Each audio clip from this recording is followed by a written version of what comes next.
Hello, and it's a great, great, great day. Guys, you can't imagine who I have for you today. The absolutely amazing Ethan Evans and the wonderful, wonderful Bärbel Wetenkamp. Welcome to both of you. I've been looking forward to this discussion. Thank you Nice so to much, meet you. Mark. Thank you. Ethan, usually we let the lady go first, but because the lady has already been with me in previous discussions, so I would ask you actually to start first. Will you kindly share with our colleagues, with our friends, with our people and our followers, your personal journey and how actually you have come to be who you are, especially talking please about your personal life, not Amazon and not career. All right. I don't often get asked that question, so I'll make it up a little bit as I go. But the good news is it is my life, so supposedly I know it. So I grew up on a small farm in the U.S. state of Ohio. I'm the youngest of four children. My parents were both very highly educated, and so the farm was not our primary source of income. My father had a PhD in chemistry, um, and many of the rest of my family are medical doctors. So I grew up around education, but out on a farm, kind of a unique background. And I'm the right age that computers started being available to people at home right as I was becoming a teenager. And so beyond doing things outside and liking to be outside, I discovered a love of computers and programming. We'll talk about career later, but that's what led me to engineering school and things like that. Probably like many kids, by the time I was ready to go to university, I also wanted to get some distance away from home. So I actually wrote a letter to Apple Computer, and I asked them, how do I get a job at Apple? And they said, well, we hire from 5 universities, and they gave me a list. 3 of those universities were in California, which was very far from me, like 2,000 miles, 3,000 kilometers. One was only a shorter distance, Carnegie Mellon in Pittsburgh, so I went there. And on a personal life then, I actually never ended up working at Apple. I made friends in Pittsburgh. I worked at a series of startups there. What formed me in my personal life, I guess, I am more extroverted than many of my colleagues. So in my first job, I worked as an engineer for only a few months before taking a leadership role. And within a year or so, I was managing people. Again, no career, not focusing on that. You'll see how hard that is for me. But it put me on a different path. I moved around with different startups around the U.S. I adopted a little girl with my first wife. We adopted a little girl from China. And so I started raising a family. I moved to Seattle for Amazon. Talk about that later. Unfortunately, became divorced. Took up a lot of outdoor activities in the mountains. So I split my time between doing outside stuff, which is a big part of my life. I get strength and relaxation from nature. Got remarried. I'm married to my wife, Audrey, now. We were just, as you know, very near you skiing at Zermatt just a few weeks ago. And what else would I say? I guess if I'm sharing beyond my love of the outdoors, playing ice hockey, doing physical things, the personal piece of my journey is I just really love working on hard problems and answering questions. I have a good friend who, he says, let's play the talking game. So people are like, what do you want to do? He wants to have an intimate conversation. And I really enjoy that. If there's an idea to be discussed, I don't really care about the field. I'm interested. That's absolutely amazing. Thank you very much for sharing this. It's a wonderful story. And congratulations on your new marriage. Thank you. Bärbel, Please tell us who you are and how come you have become who you are today. And please tell us a bit about Claruna. I'm very excited to hear that. Okay, thank you, Mark. It was such an impressive story to hear from Ethan. I'm still in the mountains behind Seattle. Um, I was born in Germany, in the northern part of Germany.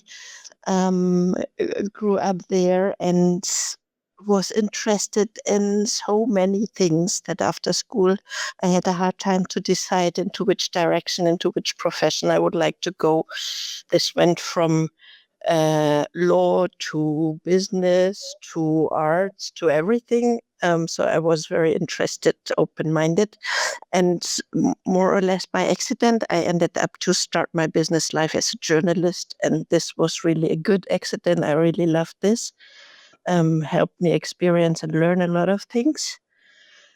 And as you said, Ethan, me also, I wanted to get away, maybe less from home than, but from the city where I was. I wanted to go out into the world and went to Paris for a year, which was great, also great experience. I was naive enough to think that people would wait for a young German journalist over there with almost no French knowledge, um, which turned out very quickly not to be the case. And then they just brought a newspaper. So back then we still brought newspapers to find jobs. And I found a job at quite newly created Euro Disneyland over there and worked at the reception, because in the cascade of seasonal workers for Disney, if you speak 3 languages, you make it to the reception. So that was great fun. So it was interesting to work for a very big American corporate with a team that couldn't be more international. And I really, really loved to discover and party and get to know Paris and the French culture. That was beautiful. Great. So, Claruna. Yeah, I shared this with Ethan before. I have spent quite some time of my life in different leadership roles in the printing industry, actually, from sales to marketing to HR, even head of production and later on CO. And I have dreamt for quite a long time to become a consultant and a coach, an executive coach for either young people who are on their way to become a leader or for executives who are leaders and who have to handle with different complex problems. And I actually did this in 2018, first in Germany. Then I came to Switzerland. I always thought I would love to live at the coast, and I still love water a lot, but now I'm in love with mountains and lakes and beautiful Switzerland. So I live here since 6 years. Started the adventure with you, Mark, and TSQ, but then we decided to split paths, although we still work on many projects together, but with different focus. So I founded Claruna actually quite recently only, and I'm building this consultation and executive coaching, executive presence, all of these topics inside Claruna. The name came because customers quite often tell me I help them to bring clarity to confused or perceived as confused situations. So I thought the company's name has to have something to do with clarity. Really? Yeah. I don't know. Ethan, you as an American, when you hear the name Claruna, does it automatically for you mean clarity? Do you Hey, I can't say as in English it comes through. But names, naming is so very difficult to figure out what to name things. Yeah. So it's at some level you just need something people can remember.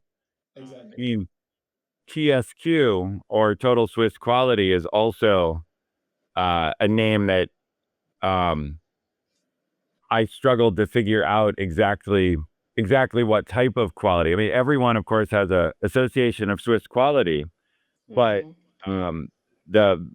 the North American Association of Swiss Quality goes immediately to watches, and so that's the assumption is, oh, it's Patek Philippe or something else is the reference, which is not a bad reference for what you do, but naming And to Swiss knives maybe also. yes, of course. One of my first loves of Switzerland. As a young boy, I came to Switzerland and thought, wow, these people love knives. This is so neat. Yes. Actually, just for the anecdote, the Swiss Quality actually is a short name. The real name and the full name is the Swiss Quality Consulting. So we are a consulting company, and we have the Swiss Quality. We claim that we consult at the Swiss Quality level. Ah. Well, it is a good reference because it is something, it is the most common association with Switzerland is, I think, at least from a U.S. perspective, is meticulous, fine workmanship. Yes. I will share, my wife and I, when we travel to Switzerland, we love the city of Lugano because we get the best of Italian food and cuisine with Swiss precision around it. Yeah. Absolutely. It's a fun blend as a result. It is. And Lugano is indeed beautiful. It's really an amazing city. Mm-hmm. Great. Well, talking about names, I don't know. We haven't really started with the questions I had prepared for today, but frankly, with your background in Amazon, Ethan, what is the common understanding of Amazon? When you say to people Amazon, let's imagine before the company, what would people imagine of Amazon? Do they know that actually it's a forest? So of course, prior to Amazon's founding, I think if you had said Amazon, people in the United States would first think of the river and the forest. Yes. Now the company is so dominant that ever present in U.S. life that if you say Amazon, people do think of the company. And the naming reference, I was not there, of course, so early as when the name was chosen, but the name was after the river more than after the forest. The idea being that it was the biggest river, it carried the most stuff, it was this river of things coming to you, more than it was a reference to the Amazon forest, because of course they both share the same name. But the original logo, if you were to look way back, looks like a river. Really? Yeah, well, it would be late 90s. So 20, 25 years ago when that logo would have been in use. I'll have to go and read this. I'll look this up. Although, speaking of the different names, there is a fun story about Amazon's name. Jeff Bezos wanted the store to be magical. And so his original planned name was Cadabra, short for the magical word abracadabra. Abracadabra, yeah. Right. And, but he was talking to someone, I think like the trademark person, and they said, so you want to trademark cadaver, which is dead body? And he said, okay, that's not a good name. And so the way he ended with Amazon is he wanted something that started with the letter A, like very primitive search optimization. And he no longer used Cadabra. He said, okay, we need to be at the top of the list of stores, Amazon. Yes. Great. Okay, that's a wonderful introduction. Thank you both. I would like to start with my first question to both of you, and that is, how would you describe the biggest shift in your personal leadership style over the course of your career? And what caused that evolution? Shall we start with the lady? Absolutely.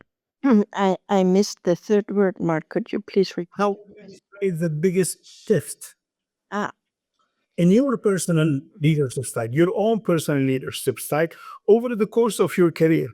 yes. And what caused that change? What caused that evolution? In my first leadership roles, which were in PR, in marketing, in sales, in international sales, and after sales, I tried to lead by excellence. So I thought I have to know everything at a very, very good level to be able to lead the people in my teams. And then came the situation when, due to an unplanned vacancy, I was offered the job to do head of production. And as I have not at all any engineering or whatsoever background, this was really something. I thought, well, what will I do there? So excellence doesn't work because I had no clue. All of my colleagues were much better in the topic than I was.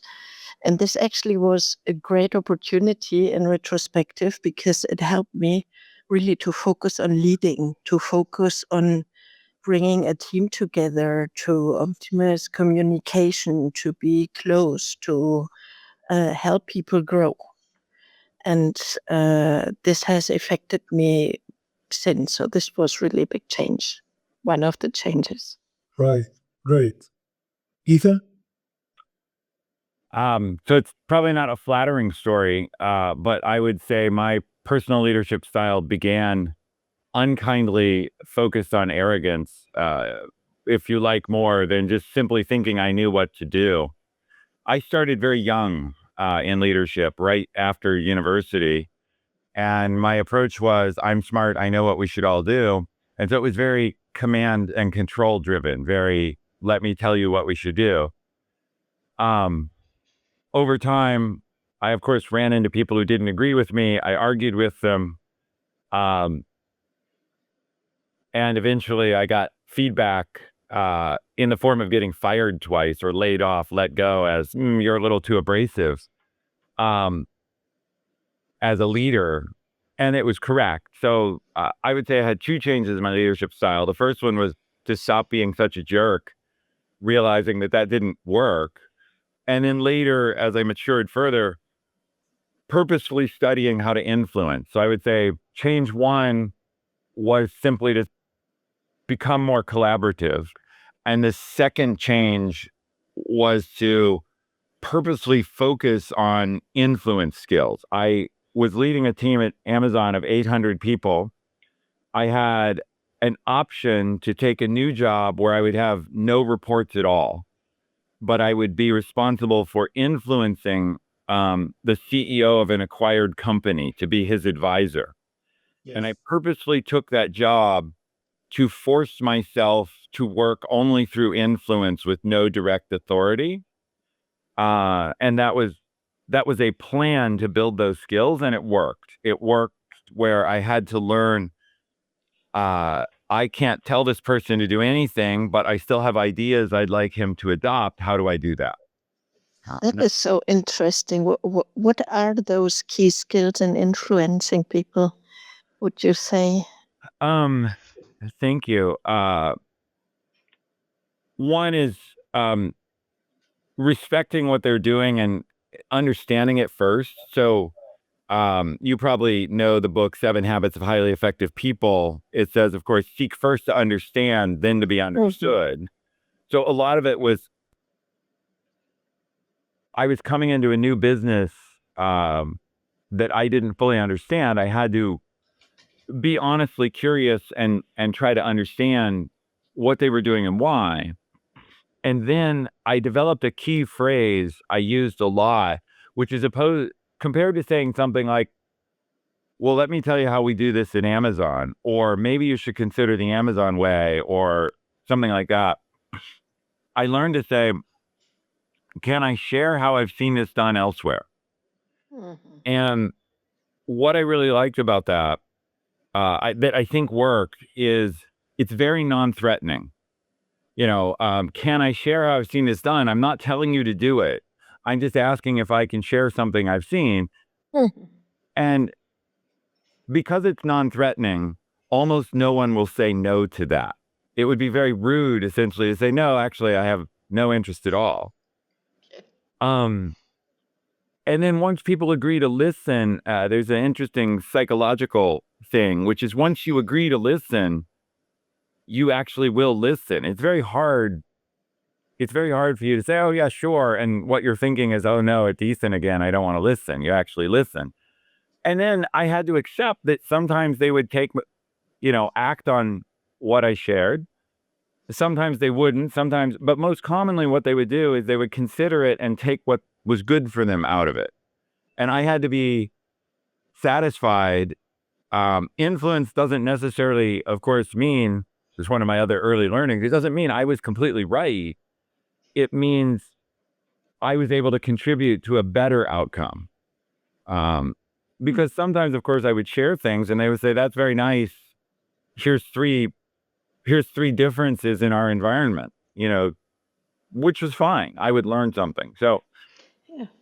and I could go on and on about all the components of influence. They're very fascinating to me because we talk about influence like it's one thing, but it's composed of your track record and your reputation and your personal behavior and your word choice. There's so many things that go into what makes someone influential.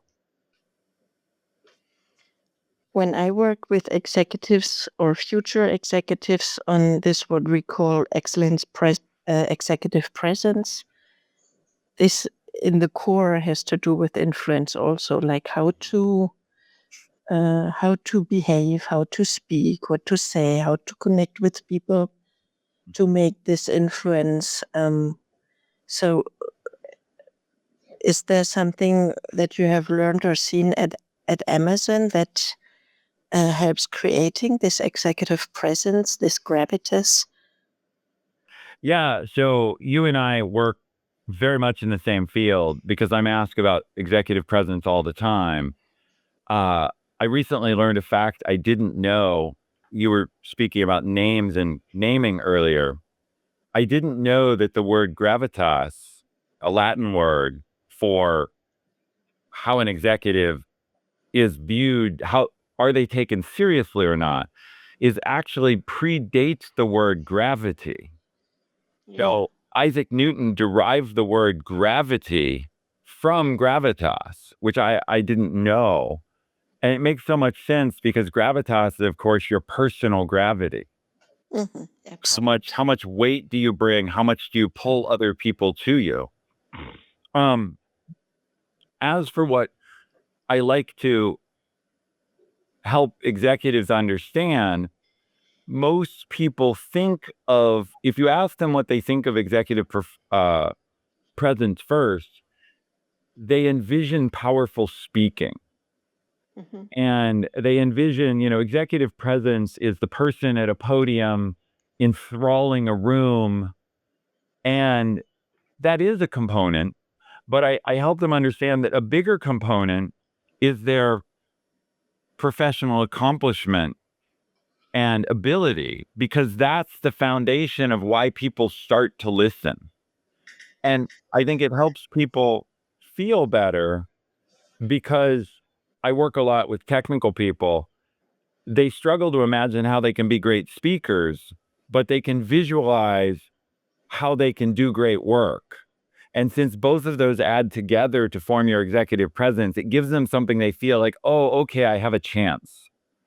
So I don't know if I've answered your question, because I could talk about this topic all day, but I think helping people understand the role of their ability, as well as the more superficial traits like powerful speaking. Great, Yusuf. Absolutely an amazing discussion. I thank you both for taking part in this. Bärbel, well, both of you actually, you've managed teams in different parts of the world. I'd start with Bärbel. What are some universal leadership principles you found to be effective across cultures? And what must be tailored for local contexts? Well, there are some general things I truly believe in, and this might be different for different leadership styles. But in my personal experience, I always wanted to be accessible for teams. wanted to be open and to be there to discuss and to develop people. I very much liked what you said, Ethan, to understand why people do something and what they actually do, to understand also why they struggle. But not only by lecturing or teaching them, do this, do that, and then you will achieve, but listen to them. And you see, there is a bit also the coaching approach, maybe. There has been many years ago this approach of servant leadership, and I truly believe in this until today. Be there and help your people to become their best self. Great, thank you. Ethan, universal leadership principles across cultures? Yeah, it's a good question. I think all teams want to know the vision. They want to know why they're doing something. So I'm a big fan of Simon Sinek's book, Start With Why. And so I think leading is helping people understand the purpose of their work, because if you don't know the purpose, you can't really make your own decisions about what to do. You can only do what you're asked and hope that it's correct.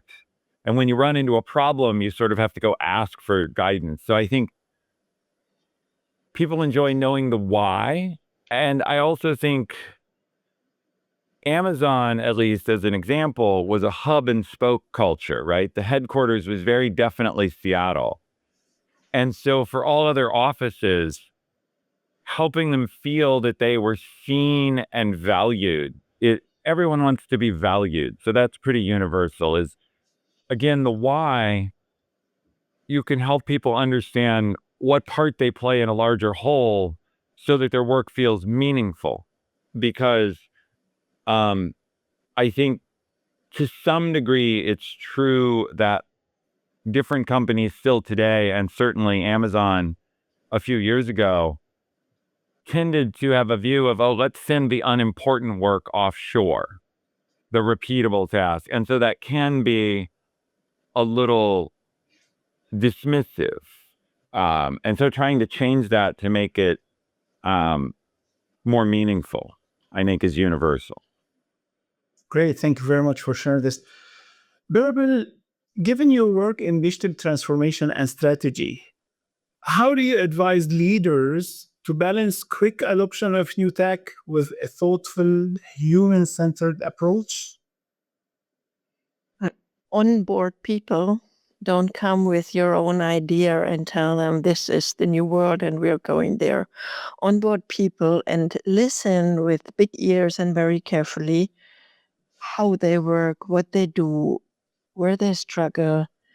And then it is a lot of change management. Actually, you need to tell people where we go, why we do this, what the steps are, what we already achieved, why it feels bumpy right now because we left the old, we didn't reach the new. We need to change. We need to figure out this together. I love William Bridges in this with transitions of organizations. There again, as a leader, you need to bring a very, very clear image of where you want to go, why we do this change, why we do digital transformation in this specific case, and where we stand, what are the next steps, what have we already achieved to keep the energy and the belief to reach there together. Ethan, very interestingly, when talking about such subjects, talks about helping leaders become true executives. And I would like to hear from you, Ethan, what specific mindset or behavior do you believe separates a true executive from just an average leader? Yeah, so when I use the word true executive, I'm thinking of someone who's acting at an executive or strategic level, is making strategic decisions, at least for their business unit, if not for the whole company, as opposed to being just sort of an Uber administrator. You can hold, particularly in the US, but I think worldwide, smaller companies give out executive titles as a form of compensation. but someone may not be doing very advanced work. Yes. And so when I think about the true executive challenge, it's when you start realizing that you own the strategy and therefore the success or failure of the company. A more basic mindset is, well, I've been given these instructions. As long as I do what I'm told, my responsibility is finished, even if, that is, well, please drive this car off a cliff. Okay, I've driven the car up a cliff. I am successful. That's a more junior mindset than realizing, this is not a good plan. I should turn the car and pick my own direction. That's how I think of the main difference. And I think you mentioned cultural differences. Yes. For some cultures, and for many people across all cultures, we're brought up to take orders. We go to school, we go on time, there's a bell that rings or a clock that tells us when to switch.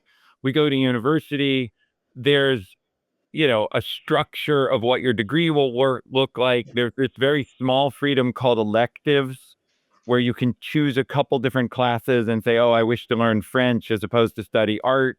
But other than that, it's all scripted. You then get into your first job. It's usually more prescriptive. Your job is whatever it is, to make this widget, please press the button and feed the machine.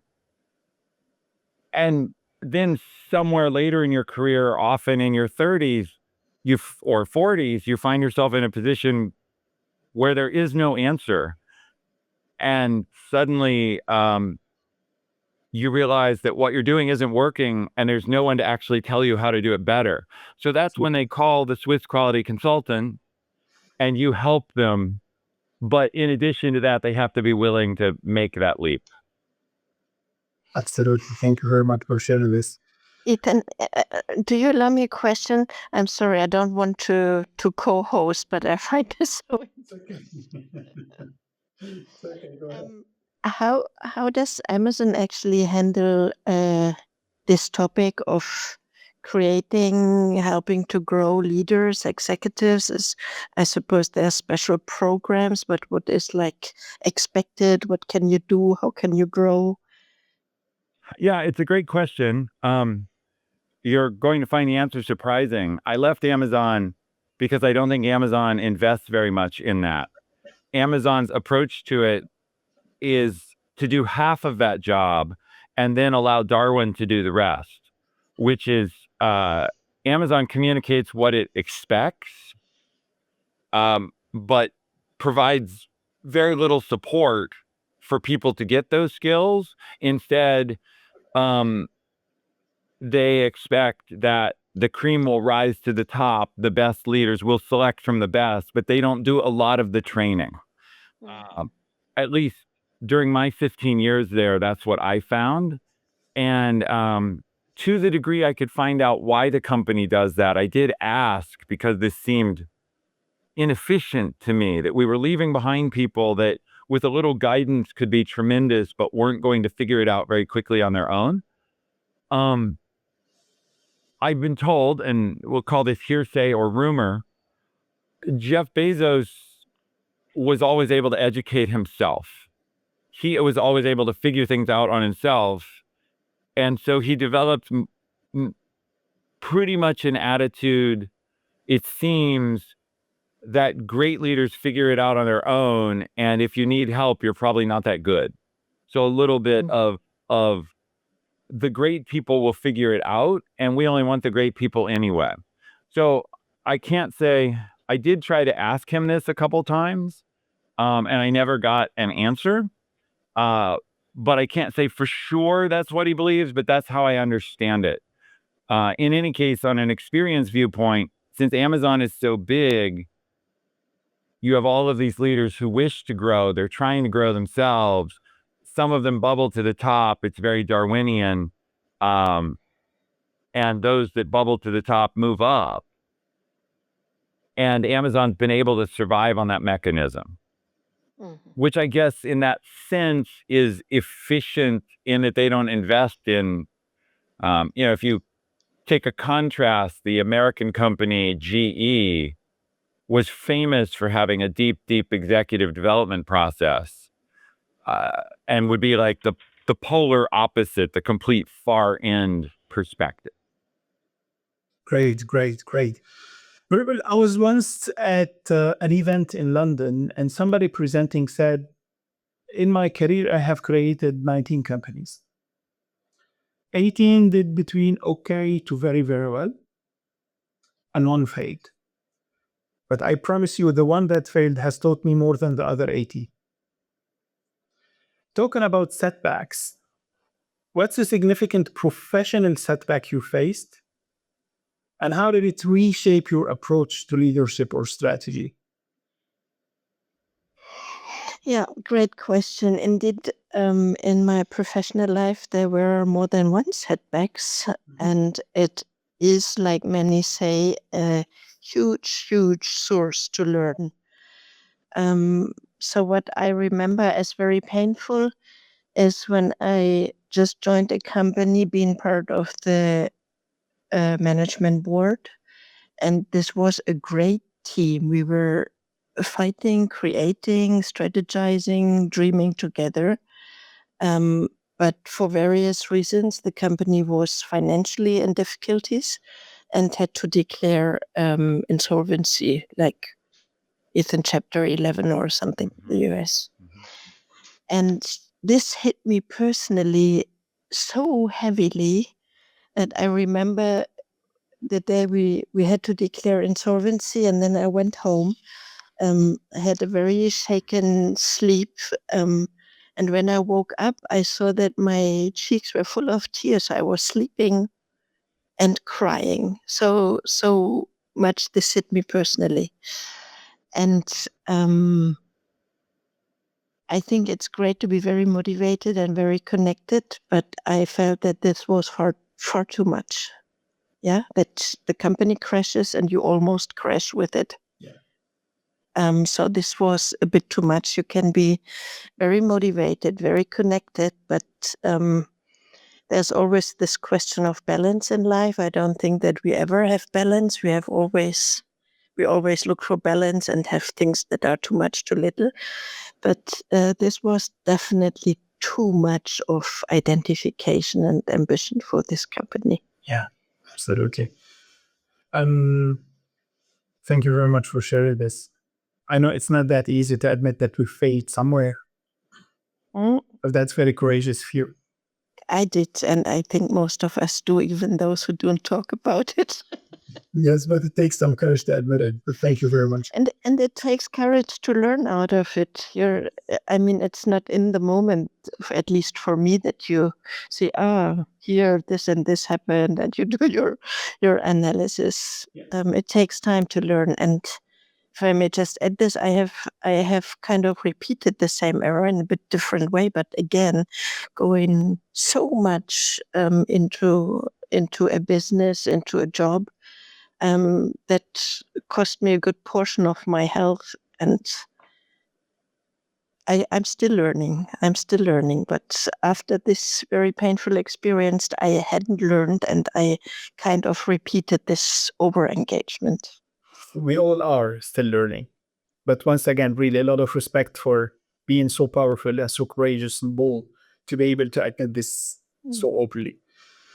Ethan, one of the challenges of a lot of companies is that when they scale, especially if they scale quickly, they lose some team cohesion, right? They lose some team structure because they are scaling up very quickly.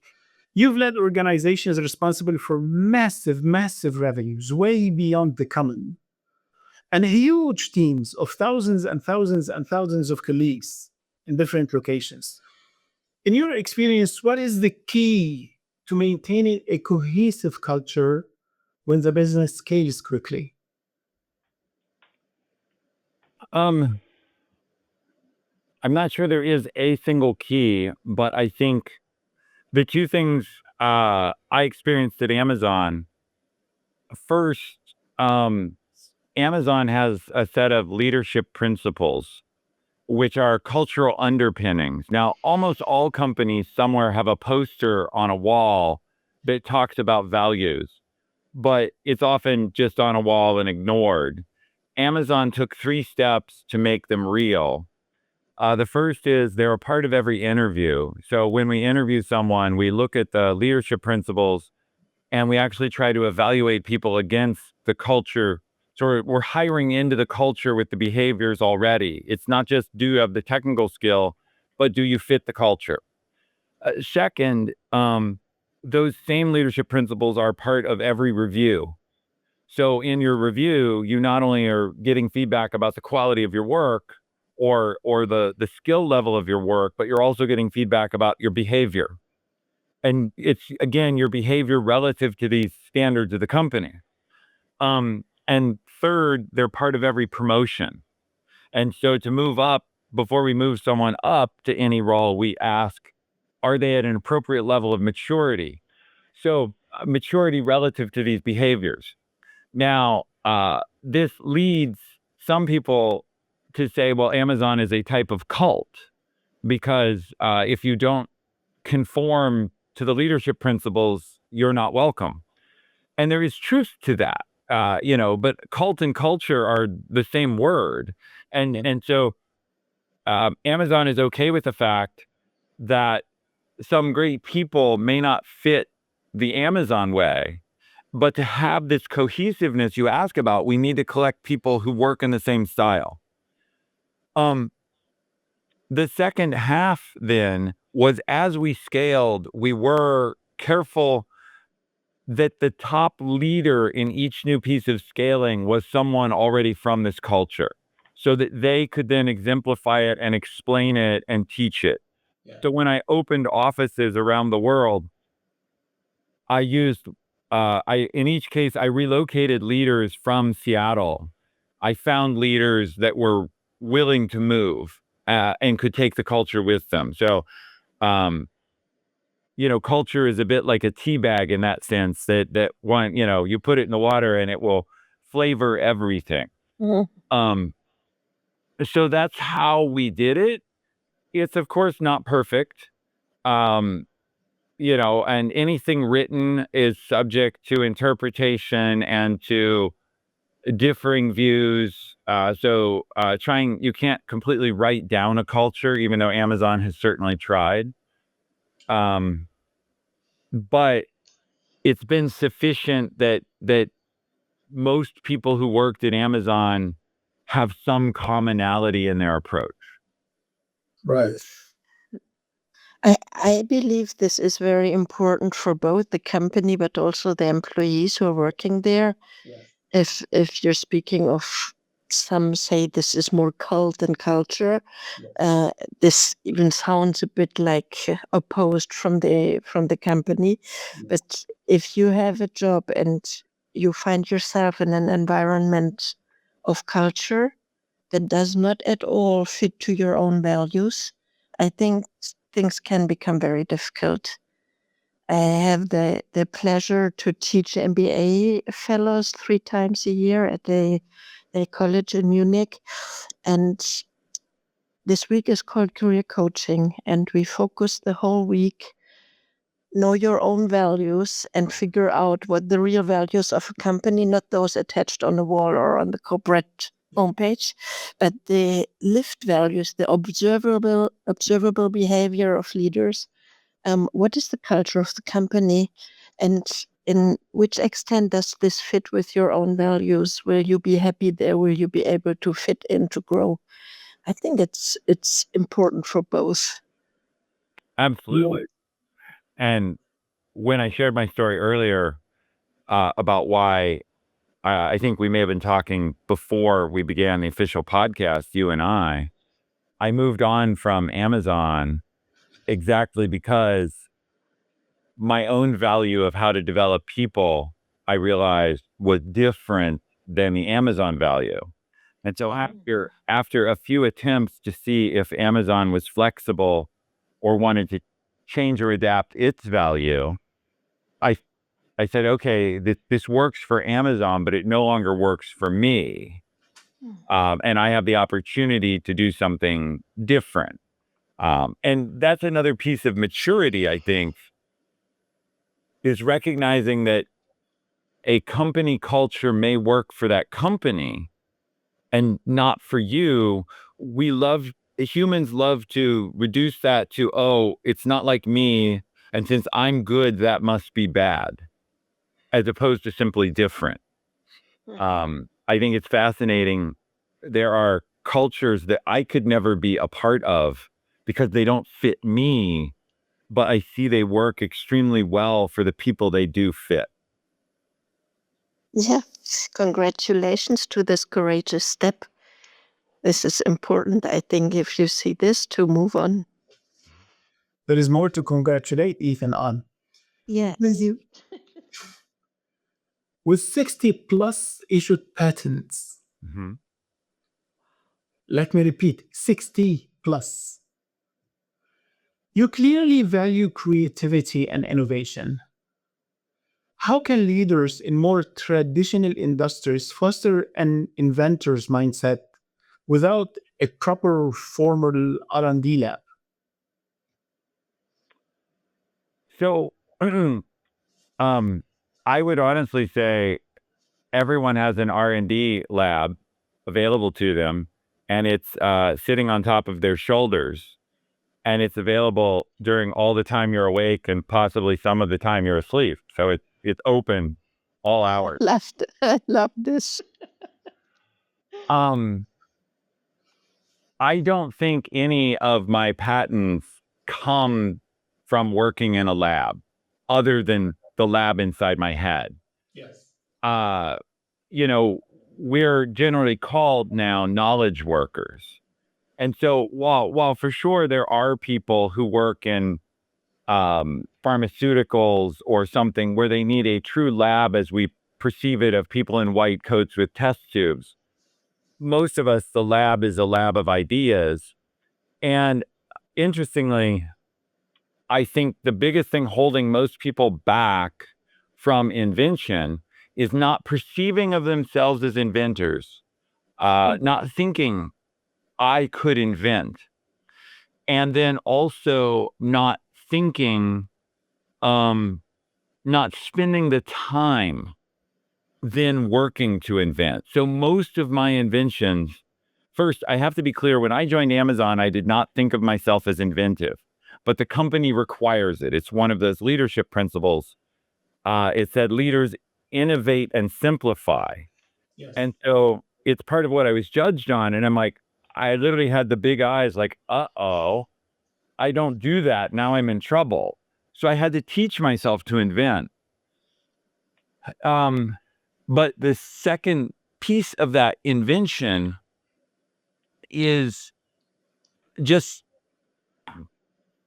spending time believing I could come up with new solutions to problems, thinking about customer problems or technology capabilities and how could they be used. And I've become very inspired about this because some of the most interesting inventions, I collect inventions that are very simple and they're improving on things that are hundreds of years old. So my favorite example that I see this less in Europe, but I assume it must be in some homes. In the US, in our shower, we use a curtain. Now I know in a lot of places I visit in Europe, we use a glass wall. Yes. But the curtain has been used in the United States for a long time, and I know it dates back until at least 1880, the first time people built showers with curtains. And during all that time, the bar was straight. And this is a problem of the glass wall in a shower I might experience in some places in Europe. Is it's straight? Well, that for a big person like me, that makes it small. So someone had the smart idea, if we curve the bar that the curtain hangs from, the curtain will be further away up at your head, and it will still be okay down at the bottom where the water needs to drain away Yes. because of gravity. This is such a simple change. Oh, we could curve that bar, but that bar was straight for over 100 years before someone thought, what if I curved it? And so one of the things I share about invention, I can list many similar inventions that are so simple. And I think that we tend to think of invention as you must create amazing new technology. That if it's not an iPhone, if it's not Amazon Web Services, you haven't invented. Yes. Really, invention is just seeing a better way. Yes. And the lab on top of your shoulders is perfect for that. Absolutely. Thank you for sharing this. Bärbel, in your executive coaching practice, one of the reasons why sometimes some CEOs call on your help is that they have a lot of blind spots, or at least, let's say, areas of unclarity. And that's actually exactly what you mentioned earlier about Claruna and clarity. What is one common blind spot you consistently see in rising executives, and how do you think they can best address it? That's an interesting and difficult question. I would indeed not call those blind spots, but questions where they do not find the answer. And indeed, it is, as many say, this is a truth. The higher you go, the more, the less people you have that you can talk to. So if the CEO of a company has a problem, it might already be difficult to talk to his board because the problem might be there, or, to be honest, the questions that are discussed are so various and different. I do not see a common problem with a common solution. By the way, this is the second part of Claruna, unique. So I love to find unique problems and hopefully answers to this. I don't know if you have another experience, Ethan, but I find it difficult to come up with this is the CEO's problem and here is the solution to it.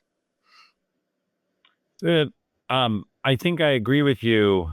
The CEO role is so holistic and so broad. I think there are classes of problems that are probably common: market problems, finance problems, personnel problems. But within that, again, they diverge. The CEO role, of course, is the broadest. You need, while it's important to not try to be an expert in everything, you have to have some awareness, at least, of the concern so that you can lead people across all sorts of different functions. So yeah, I don't think there is a single unique problem.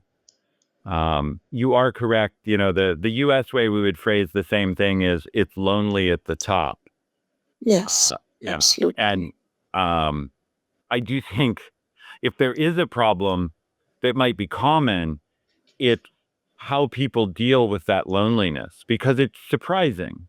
Remember, I said again, you begin your career usually being told what to do and told when to show up and told when to go home. And there's always someone to tell you. And then suddenly, particularly at the CEO level, you discover not only is there no one to tell you, but there's also, to Bärbel's point, no one to ask. No one you can safely ask without appearing weak or vulnerable, or maybe it's your own ego that you can't ask. So that's a big challenge that I think has a lot to do with humility, to be Absolutely. able to ask. Yeah. We talk a lot about decision making. This also for this, normally in all of your positions, you always have someone where you present your ideas and you get approval or not. If you're a CEO, there is no one you ask to. You have to take a decision. Yeah. Might be right or wrong, but you have to take a final decision, which really is not always easy. Well, because again, our conditioning, and this is stronger in some cultures than others, but our conditioning from birth is about getting high marks, which is about being right. We go through many, many years of conditioning where there's always a right answer. And then suddenly you're in a situation where you must take a decision, and it's certainly not clear what the right answer is, and there may not even be one. There may be many, there may be zero. Absolutely amazing. Guys, we had a question from one of the people watching this, and his or her name is Lassa, and they are asking about, in your extensive leadership experience from running large scale operations at companies like Amazon to leading and coaching diverse teams, how do you approach diversity, equity, and inclusion in an organization? And what have you found to be the most effective strategies for embedding diversity, equity, and inclusion into everyday leadership practices? Would you like to start, Ethan, maybe from Amazon's perspective? Oh, I can't help. My first answer to that is today in America, I'm forbidden of talking about this. But well, that's not true. Sad, but not completely true.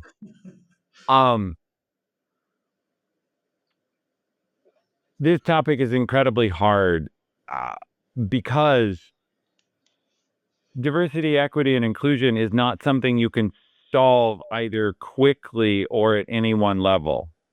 Our problems with a diverse workforce begin they begin in the culture. And then and in this case, I don't mean the corporate culture, I mean human culture. Yeah. They begin with the fact that the planet's culture doesn't agree on this as a principle. And then that percolates through our schools and our conditioning and what we tell people of different races and different colors and so on. And then by the time you get to a corporation, you are already downstream of so much baggage. You're downstream of people's behavioral baggage. You're downstream of people's cultural baggage. You're downstream of pre-selection in education. So now what do you do as a leader if you want to increase diversity? Part of it, I think, is understanding the experiences of different people. In the United States, we have a large African American population.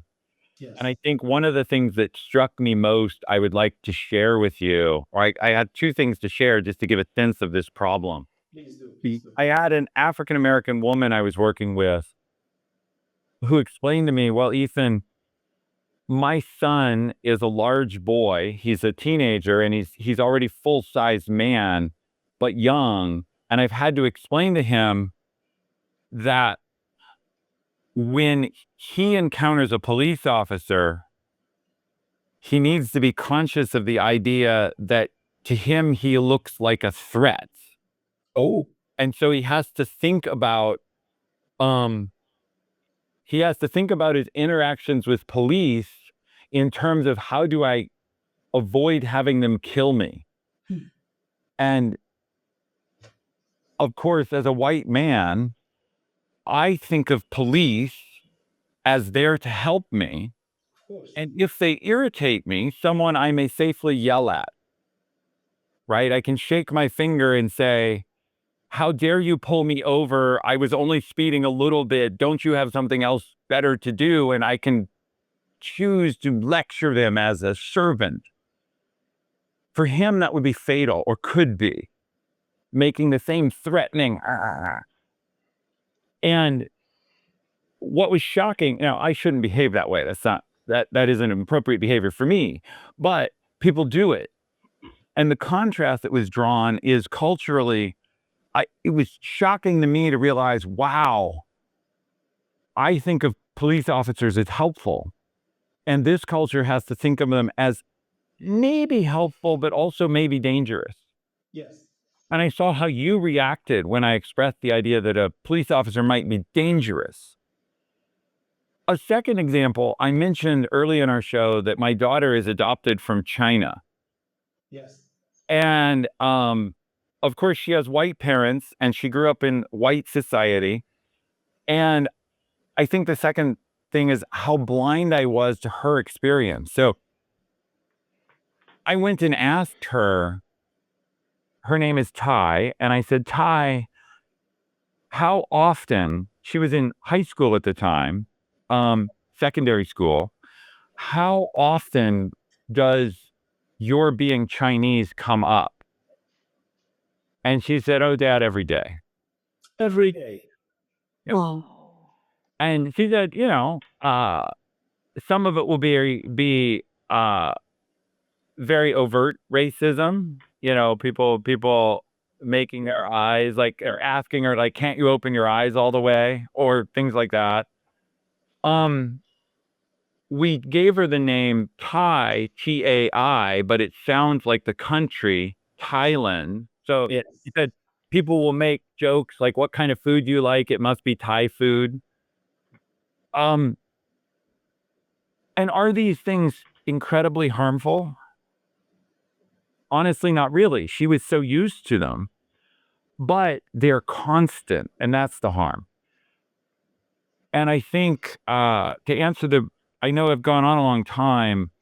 I think the first step for the person who asked the question is the leader has to be aware, particularly if they are of a group that doesn't have these problems, being aware of how different the experience is for other groups. And then how do you help them? Because, I was coaching a different African woman, Yes. and I was explaining to her how to lead. And she just looked at me and said, Ethan, I can't lead that way. Right? I can't be vocal and direct to other leaders the way you are. It just isn't in me. I've been taught deference and quietness for so long. Yes. So there is no one answer to these problems. We could have a whole other podcast on them. And I'm not an expert, but I think it begins with just gaining awareness to how different these problems are. Yes. Yeah. So, Bärbel, I'm sure you have perspective as well. It's really, really touching, and thank you for sharing those stories. It shouldn't be that way. This is what I personally think, but it is that way.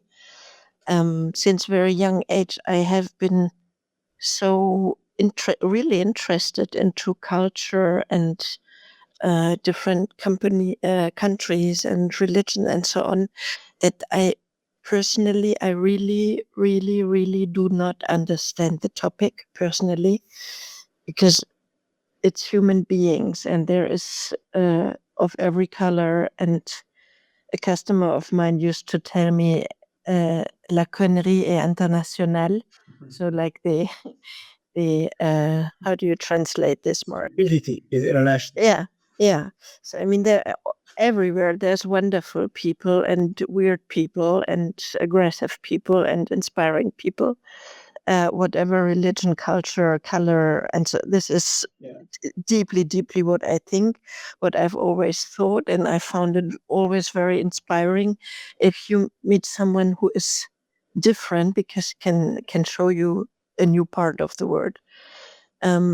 But I'm not naive. I know that the world is not like this. It's just that I deeply regret it also for companies, because there is a Harvard study many years old. They have proven that colored teams, colored in the sense of different people, the more people are different, the better. So those teams are far more successful.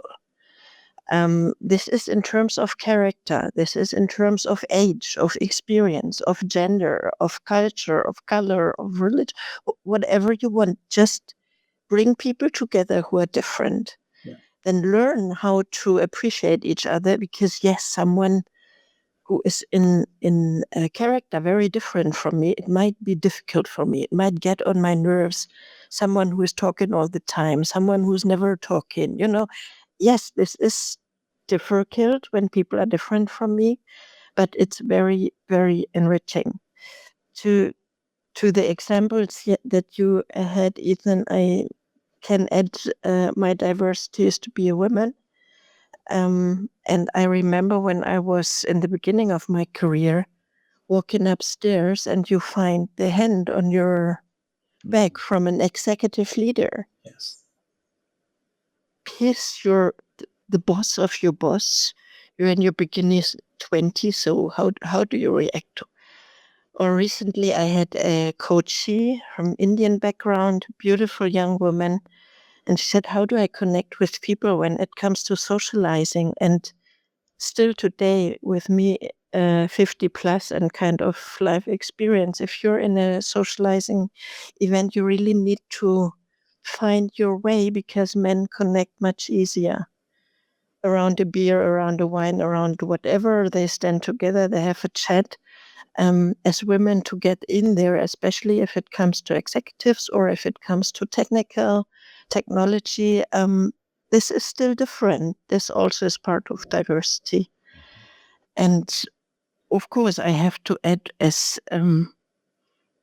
well, as you said, Ethan, when you're white, I'm ashamed of discovering again and again how little problems we have and what other people experience in a day-to-day life.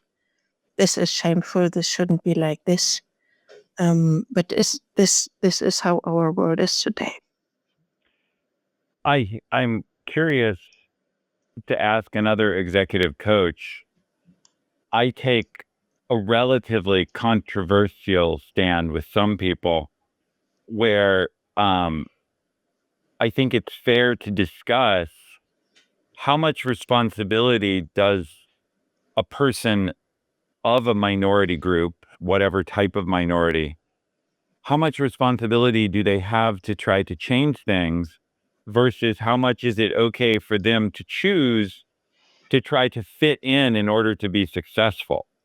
Because there is a group of people who will say, well, you must always fight the system. And I talk to people and say, well, it's good to try to change the system, but your whole life is going to go by, unfortunately, without this problem being completely removed. So you have to decide, how much do you fight and how much do you adapt? And I think that's a personal choice. But I'm curious, how do when you coach people, how do you balance, if at all, pushing for things to be the way we think they should be versus acting in the reality of how they are? So first response to this would be, and this will make you laugh, Mark, I usually say pick your fights. You cannot fight them all. Pick your fights wisely. Yeah.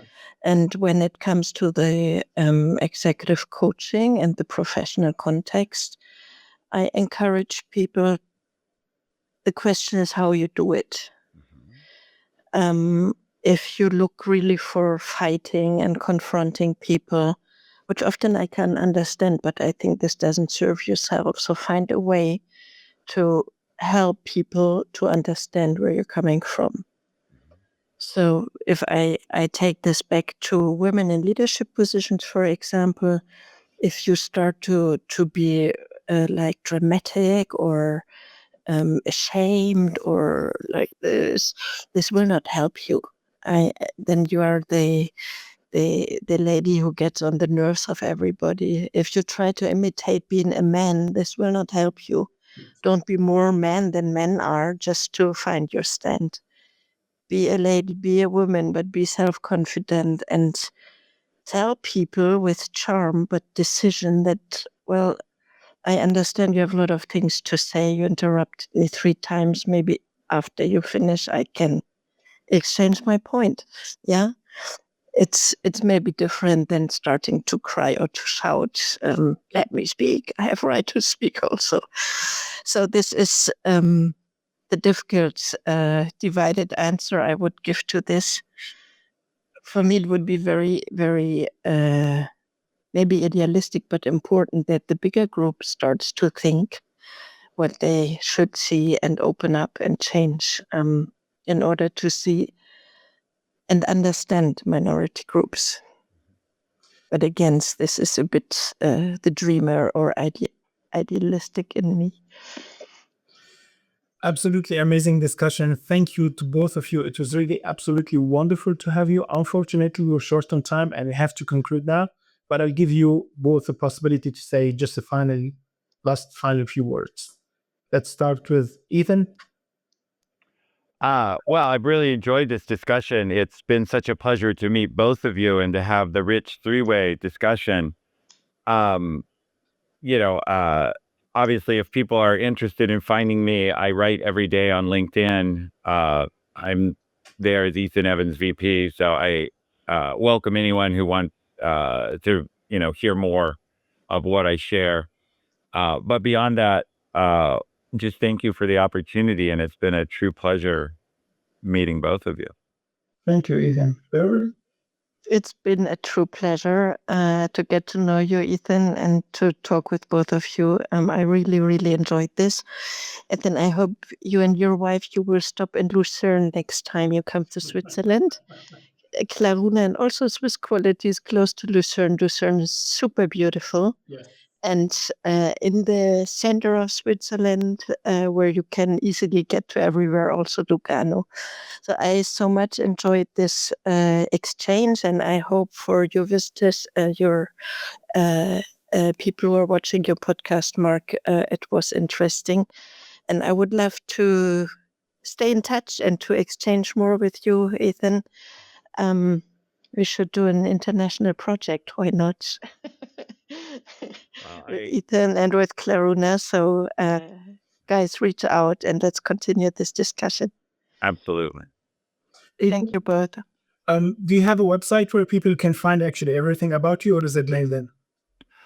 It's super easy. It's my name, ethanevans.com. ethanevans.com. Wow. Okay, and Bärbel? It's claruna.com. Claruna.com, as simple as that sounds. Okay, that's great. Thank you very much, both of you. And I really, really appreciate the wonderful discussion. Thank you, especially for having actually taken the initiative to ask each other questions and for feedback. That was absolutely amazing. And I wish you both an excellent evening. Thank you to everybody who has followed this streaming.